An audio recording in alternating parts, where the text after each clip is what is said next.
どうもかやです。さて今回はリスナーさんから配信中に質問をいただいたタケリハゼルブラキディオスのハンマー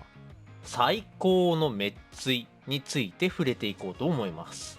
皆さんこのハンマー作りましたでしょうか？見た目もすごくかっこいいので使っている方も結構多いんじゃないでしょうか。ただ普段あまりハンマーを担いでない人から見たら、このハンマーとムフェトの覚醒爆破ハンマー結局どっちがいいのって疑問に思う方もいるでしょう。そこで今回は僕なりに覚醒爆破ハンマーと比べてどこが強くていいのか、逆にどこが劣っているのか考察していきたいと思います。まず数値を見てみましょう。ブラキディオスハンマーは攻撃力1560、会心率はもともと 0%、爆破属性は300ですね。スロットが4と3の2つついています。でカスタム強化は会心率が 0% なので 100% を確保するために会心率強化1を入れているのと、今回覚醒爆破ハンマーにもブラキハンマーにも回復能力付与1を入れています。これは通常の戦闘で、ある程度安定度を確保するためですね。で余ったカスタム強化スロット1個に属性状態強化1を入れています。それに対して覚醒爆破ハンマー、今回は覚醒能力は切れ味強化2つと攻撃強化3つ入れています。でこれはちょっと僕の中で装備の変更があって、以前覚醒能力に炎王竜の武器を入れて株カゾブっていう腰をねゾークにした装備を動画で紹介していたんですが、多少ねスキルが削れても無理やり株カ株で積んだ方が結局火力が出るっていうことに気づいたので、僕の達人芸装備は今これになっています。それくらい覚醒能力の攻撃強化は偉大だったってことですね。で話を元に戻すんですが、覚醒爆破ハンマーは攻撃力が36ほど上回っていて、会心率は元から 5%、 爆破属性はブラキより90低い210、スロットは4スロが1つですね。でまずはこの単純な火力の話、この攻撃力36の差ってどんくらいなのって思いますよね。ちょっと同じ装備で殴ってみましょうか。使う装備はかなり流行っているであろう株価株装備ですね。装飾品がないので攻撃は僕はレベル3までしか上げられていません。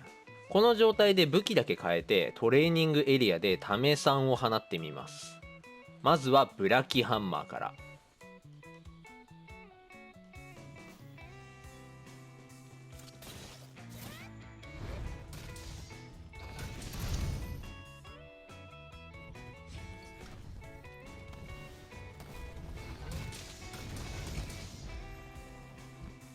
694という数値が出ました。次に覚醒爆破ハンマー。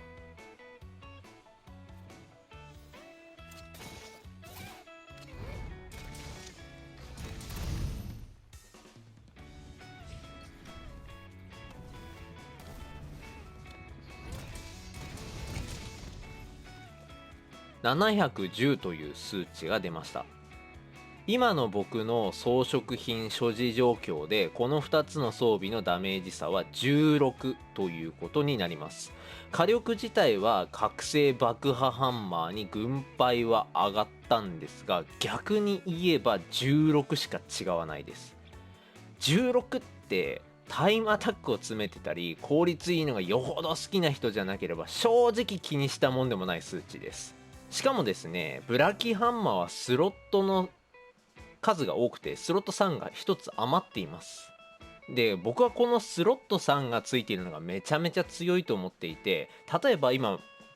画面に出てる装備にもついていると思うんですが、耐震スキルを積んでラージャンのボディプレスを無効化して前転を必要とせずにタメ3を放つことができれば、覚醒爆破ハンマー装備にはできないことが一つ実現できるわけです。また KO 術を入れて気絶を取りやすくするなんてこともできますよね。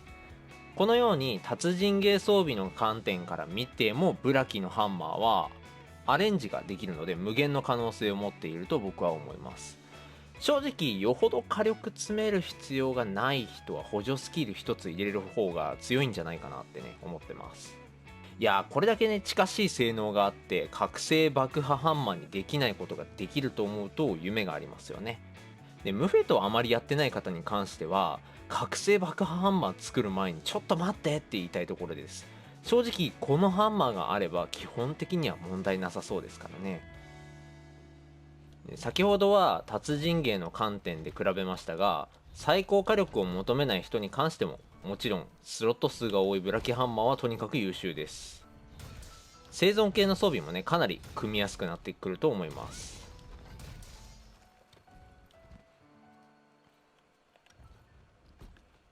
というわけでいかがでしたでしょうか。ハンマーちょっとやってみたいけど覚醒爆破ハンマーにしようかどうしようかと悩んでいる方はぜひ参考にしてみてくださいね。はい、今回の動画はここまでです。また別の動画でお会いしましょう。お疲れです。